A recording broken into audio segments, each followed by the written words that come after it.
What's going on? Today we're at the Tiny Digs Hotel in Portland, Oregon, and I'm going to tell you some of the reasons why you might want to stay here and some reasons why you may not want to stay here. So let's go!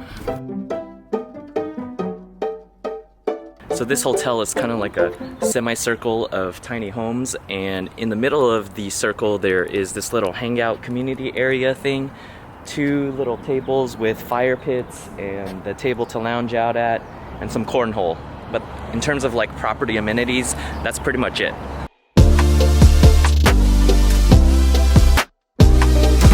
So we'll start with the reasons why you would want to stay here, and that is the space utilization and the amenities. It's got everything you need to have a comfortable stay. I'll show you around. Let's go. As far as amenities go, you've got everything you need right here. Plates, cups, coffee maker, even got a little induction stove here. You've got coffee, tea, everything that you would have in a hotel you have here. Plenty of towels, hangers, got a hair dryer too. And then the bathroom, I'm thoroughly surprised. It's pretty spacious. You've got a shower here, which, you know, you're not like cramped or anything like that, so that's good. Pressure and warmth is very good on this shower, and you've got a full bathroom here with a beautiful view of the street. Small detail that I like is this vent right here, both for moisture and for odors, so you can turn it on there. And then you've got plenty of towel holders as well. Even though it's a tiny house, the space is utilized really well. Got this table here, which we used as our luggage rack. We didn't really enjoy our meals here. Full fridge, and I will also show you the water heater. The good thing about this is that you get instant hot water.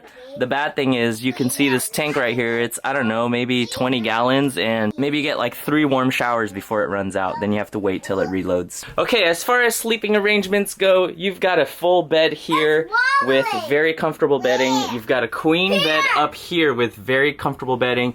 I'd say for 4 adults, you're kind of pushing it. I mean, you could do it, but it wouldn't be necessarily comfortable. I'd say 3 full-grown adults is good, or a set of parents and maybe 2 young kids, except for this stair situation here.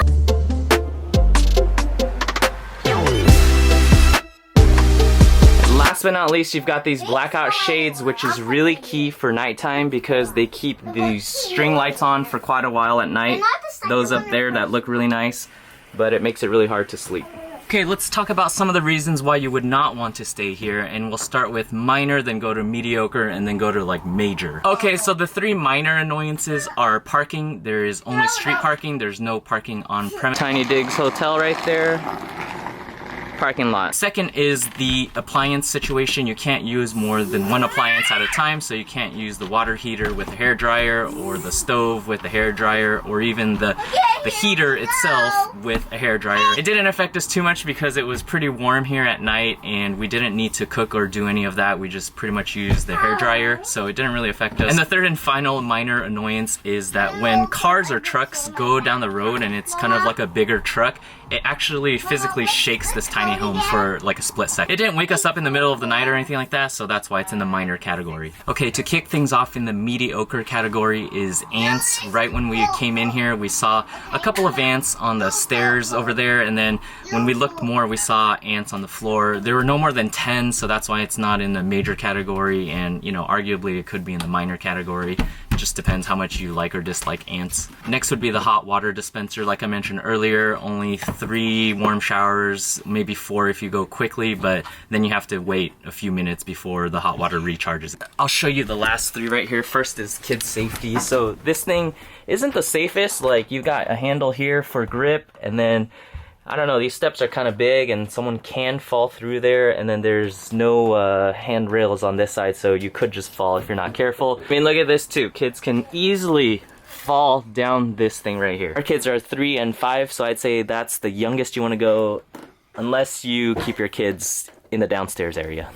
Okay, and finally, the last detractor, the one I would put in the major category, is just the general noise around the property. Through the night, there's trains around, there's airplanes, there's loud cars with mufflers. It's pretty hard to have peace and quiet in. When I first thought of staying in a tiny home, I just pictured those off-grid, out in remote wilderness kind of tiny homes, and I just kind of I don't know, assume that we would stay in a place like that, but this is right next to street, so you got a lot of street noise, and then you got a train track somewhere nearby and some airplanes, so it was definitely hard to sleep. But I also had some coffee at 5 p.m. last night, so I wasn't sure if it was the coffee or a new place or the noises. All right, let's head outside for the final verdict. Oh. Okay, so the verdict is this place worth staying for $150 a night? And the answer is, it depends what you're looking for. For $150 a night, you can stay at a more traditional sort of hotel with a one door with a deadbolt and not worry about anybody breaking in. You can stay at somewhere that has a pool or maybe a workout area, and probably it's going to be quieter because they have higher quality double pane windows that's kind of sealed from the outside world and maybe a little bit farther than the street. I'm glad we got to experience Portland in this tiny home which packs a punch. Also glad that we're not staying for a second night. I wouldn't do more than 2 nights for sure. One is probably good if you're just passing by, staying for the night. And last but not least, I'm glad we got to experience this tiny home. I hope that was helpful to you. If you have any questions, drop it in the comments down below. I'm pretty active on the platform. I'm happy to answer any questions and help you guys out. If you want more content like this and more reviews of places, feel free to subscribe and make it a great day. Earplugs. Wish I had those last night. Mama.